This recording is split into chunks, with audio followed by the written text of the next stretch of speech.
pasen bien. Ya hoy la última clase en la unidad curricular de los derechos de los niños, niñas y adolescentes en materia de educación y por este trimestre.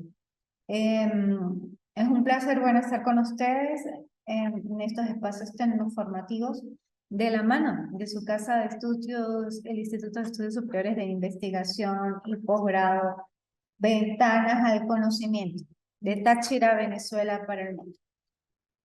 El día de hoy vamos a hacer un breve recorrido por los dos sistemas, el sistema rector de protección integral de niño, niña y adolescente y el sistema de responsabilidad penal de adolescentes. La clase pasada, pues, hablamos de los principios, prácticamente del 1 al 93, que le asisten a los derechos de los niños, niñas y adolescentes, y que estos principios se enmarcan y están dentro de los dos sistemas, tanto del sistema de protección o rector de protección integral de niño, niña y adolescente y el sistema de responsabilidad penal de adolescentes. Iniciamos con el artículo 117, que define el Sistema Rector Nacional para la Protección Integral de los Niños, Niñas y Adolescentes de esta manera. Me permito leer. El Sistema de Protección Integral de Niños, Niñas y Adolescentes es el conjunto de órganos, entidades y servicios que formulan, coordinan, integran, orientan, supervisan, evalúan y controlan las políticas, programas y acciones de interés público a nivel nacional, estatal y municipal, destinadas a la protección y atención de todos los niños, niñas y adolescentes, y establecen los medios a través de los cuales se asegura el goce efectivo de los derechos y garantías y con el cumplimiento de los deberes establecidos en la ley. Este sistema funciona a través de un conjunto articulado de acciones intersectoriales de servicio público desarrolladas por órganos y entes del Estado y por la sociedad organizada.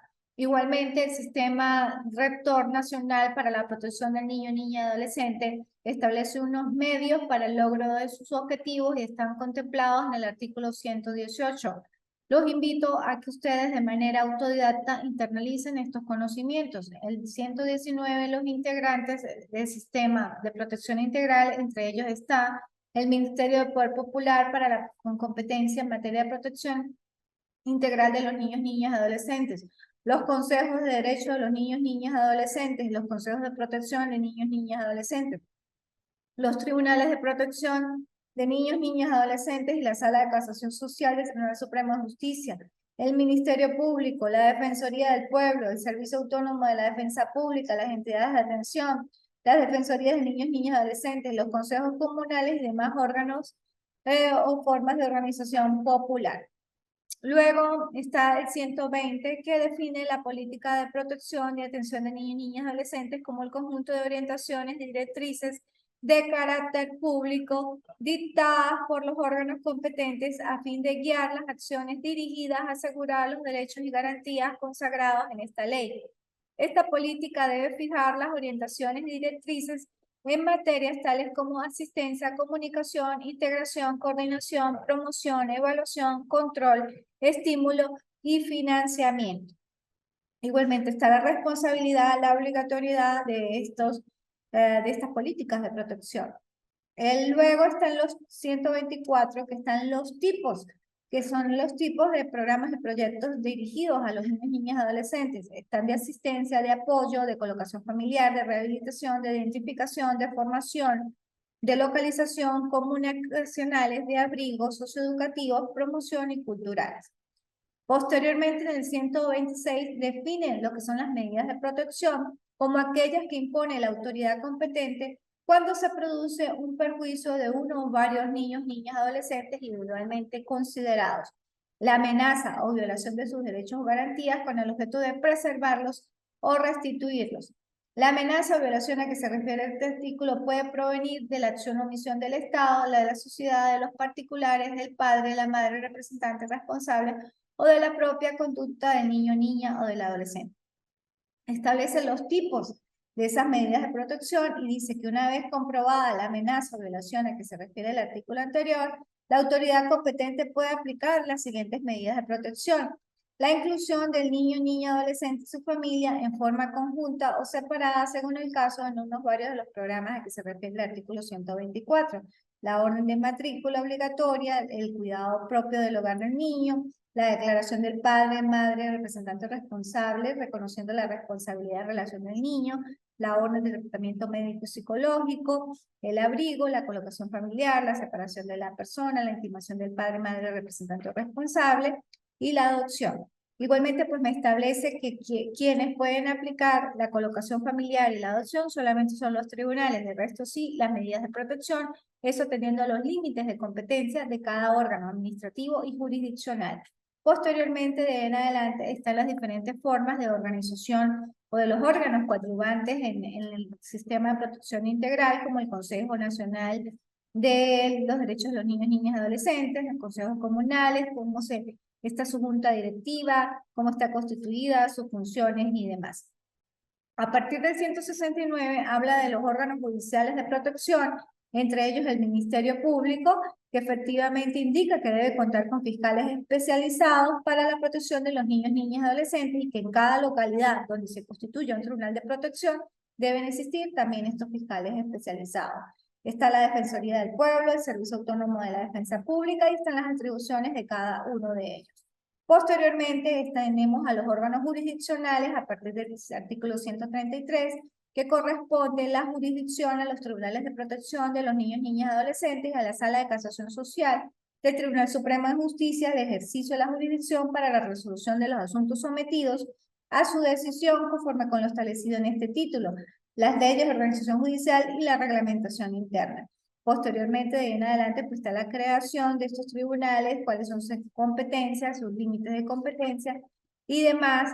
Igualmente, pues me indica que estos tribunales cuentan con unos equipos multidisciplinarios que coadyuvantes en el proceso de cualquier tipo de situación que se pueda dilucidar con respecto a los derechos de los niños, niñas y adolescentes.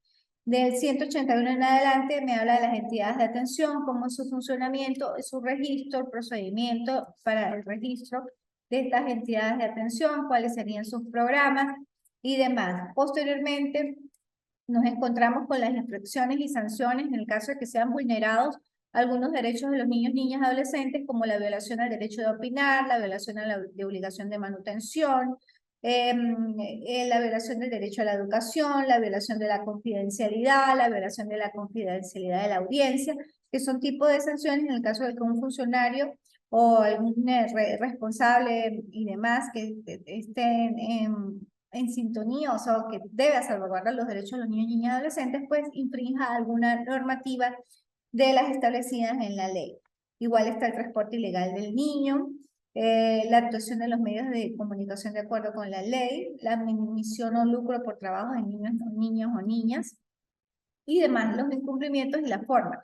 Las multas en el caso de este tipo de infracciones. Posteriormente nos encontramos con las sanciones penales o los tipos penales donde efectivamente se verifica que determinada conducta encuadra en determinado tipo penal y está contemplado dentro de la ley también sus tipos penales. En el caso de la tortura, trato cruel o maltrato, trabajo forzoso, abuso sexual a niños, explotación sexual a niños, abuso sexual a adolescentes, suministro de armas, suministro de sustancias nocivas, tráfico de niños, niñas, adolescentes, uso de niños, niñas, adolescentes para delinquir, lucro por entrega de niños, niñas, adolescentes, privación ilegítima de libertad y demás.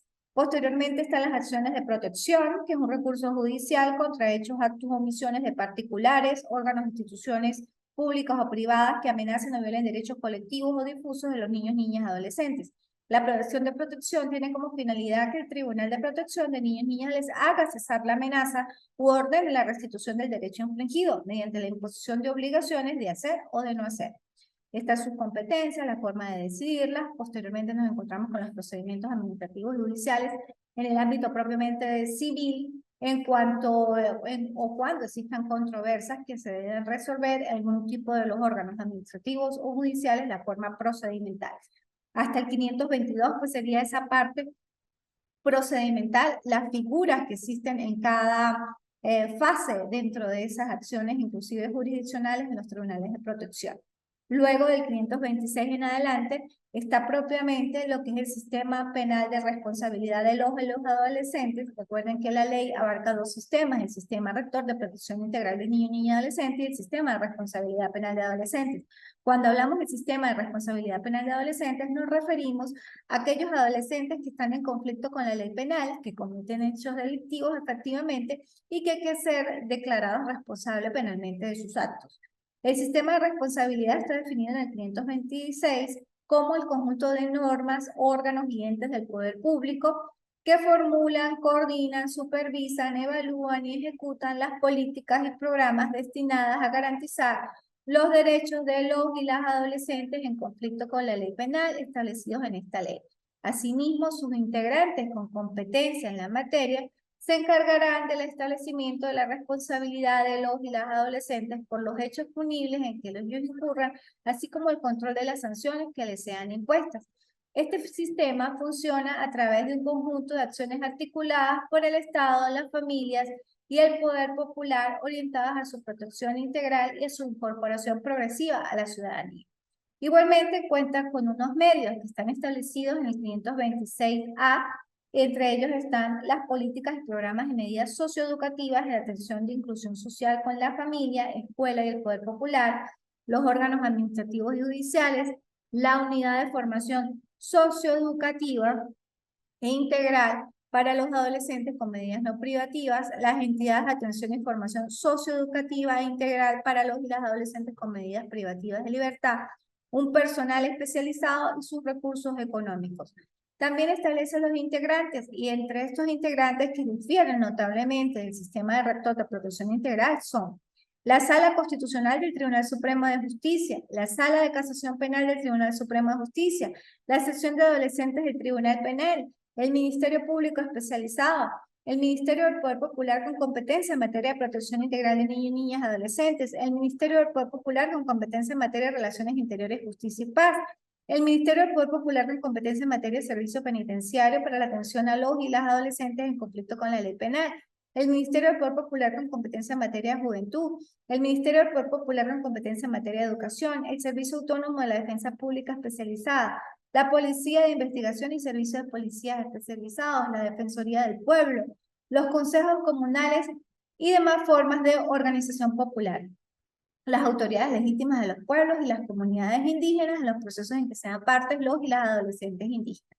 Luego están las atribuciones de los consejos comunales que en el momento que se reformó la ley el 8 de junio del 2015, al incluir los consejos comunales, pues le da ciertas atribuciones que son fundamentales, entre ellos crear programas de prevención a través del Comité de Protección Integral de los Niños y Adolescentes, articulado con el Comité de Educación, Cultura y Formación Ciudadana.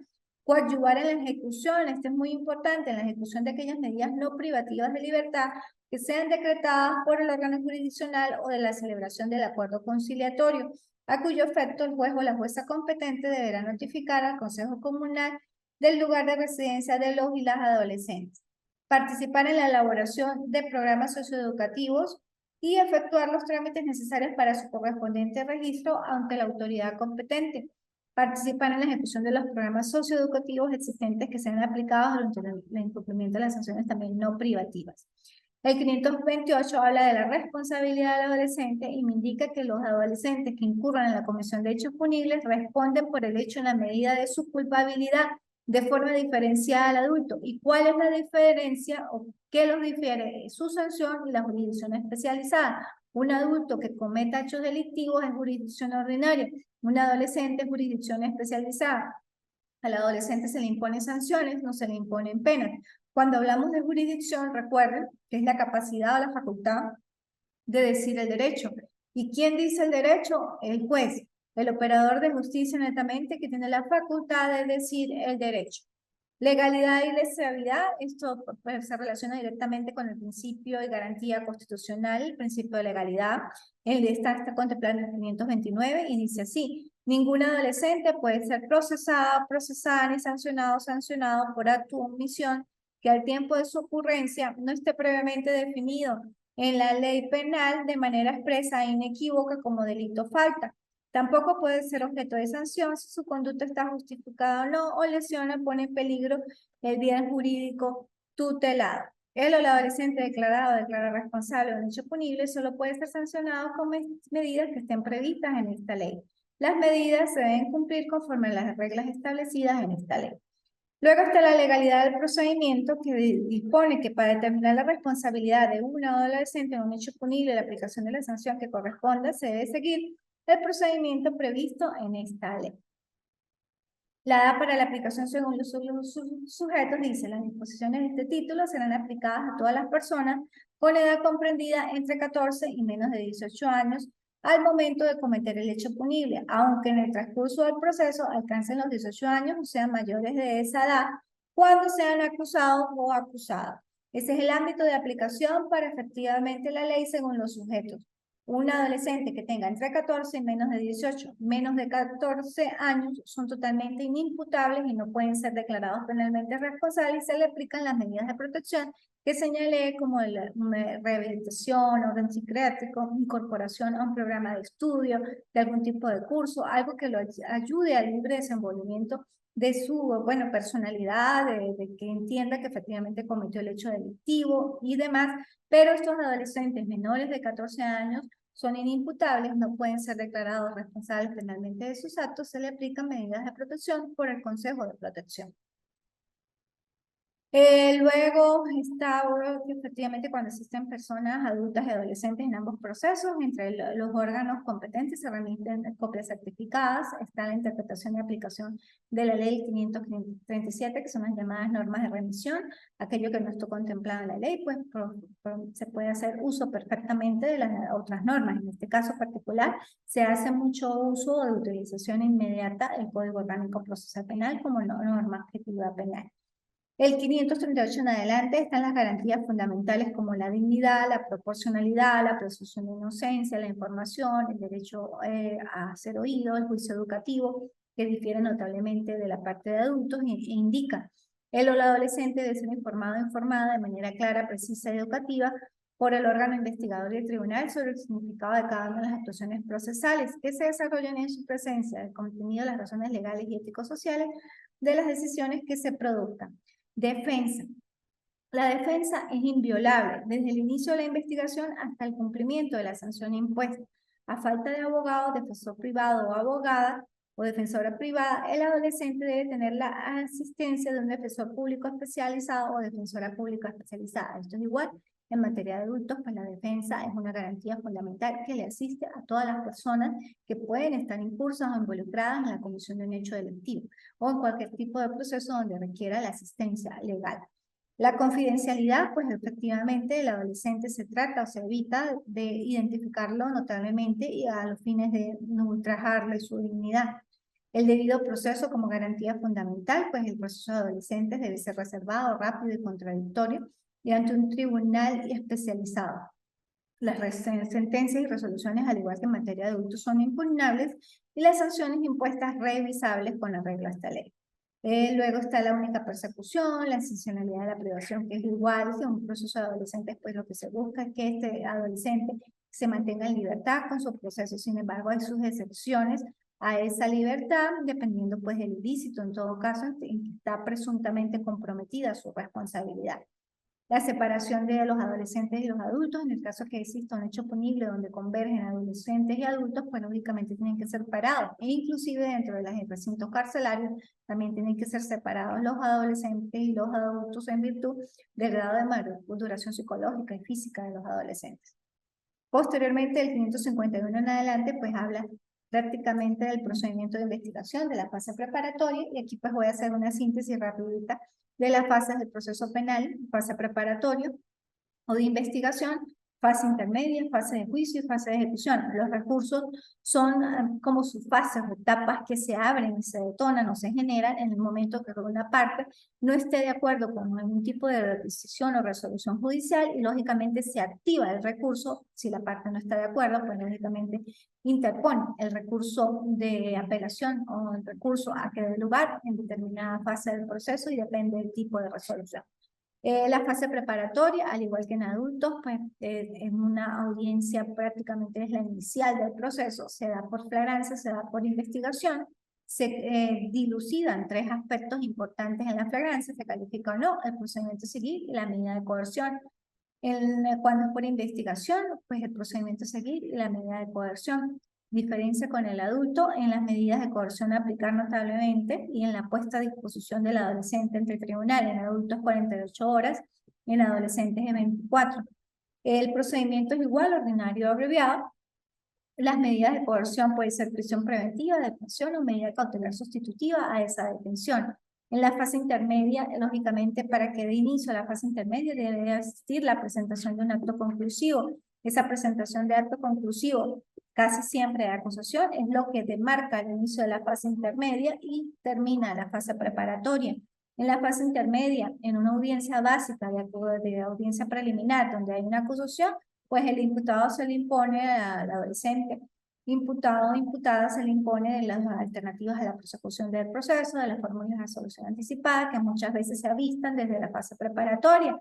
Si es una fórmula de solución anticipada, como el procedimiento especial de admisión de hechos, pues el adolescente tiene la posibilidad de admitir los hechos y se hacen las rebajas respectivas, al igual que en adultos.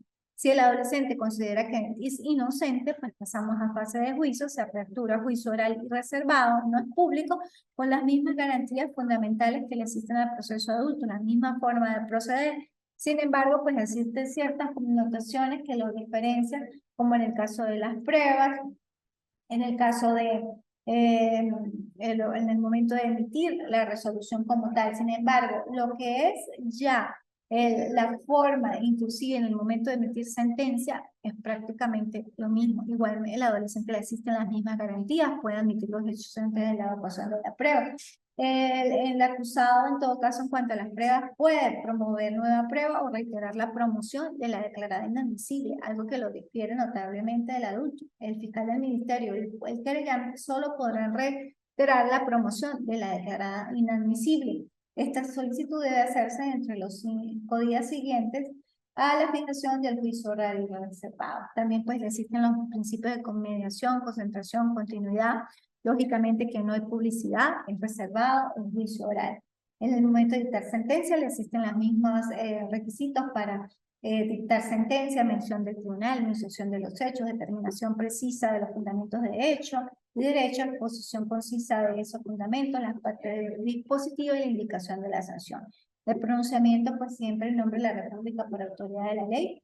Se dicta la sentencia, se hace una síntesis de la manipulación de todas las pruebas y pues lógicamente en el momento de emitir sentencia con todas las garantías de instituciones procesales que le asisten al adolescente.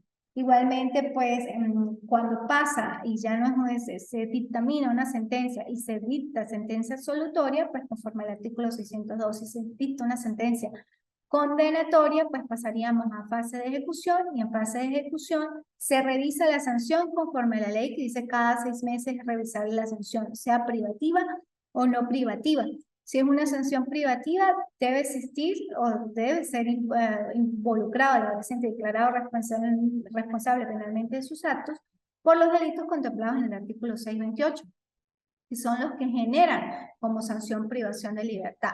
Lógicamente que le asiste a la revisión de la sanción cada 6 meses para ser modificada o sustituida.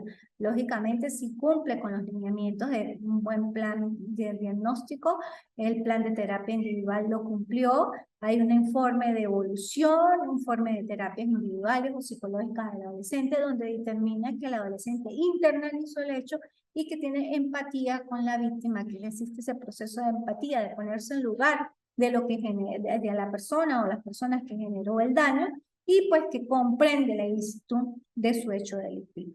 Lógicamente que en fase de ejecución no se podemos hablar de beneficios procesales porque no se aplica dosimetría penal, ahí se revisan solo las sanciones y estas sanciones son revisables para ser sustituidas o modificadas por otras sanciones no privativas. Los recursos, como ya dije, pues se abren en cada etapa procesal dependiendo de la parte. Así las cosas, pues bueno, ya con esto concluimos el trimestre por esta vez. Nos vemos en próxima oportunidad. La frase de la actividad 3, solo hay 2 caminos, la benevolencia y el egoísmo. Solo hay 2 caminos, la benevolencia y el egoísmo. Solo hay 2 caminos, la benevolencia y el egoísmo. Esto lo dijo Confucio. Y frase para la actividad 4, Me pides un consejo para toda la vida. Perdonar a los demás y no hacer a nadie lo que no quieres que te hagan a ti. Me pides un consejo para toda la vida, perdonar a los demás y no hacer a nadie lo que te hagan a ti. Esto también lo dijo Confucio.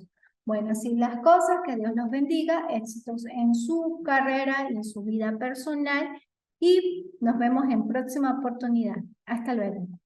Gracias, gracias, gracias.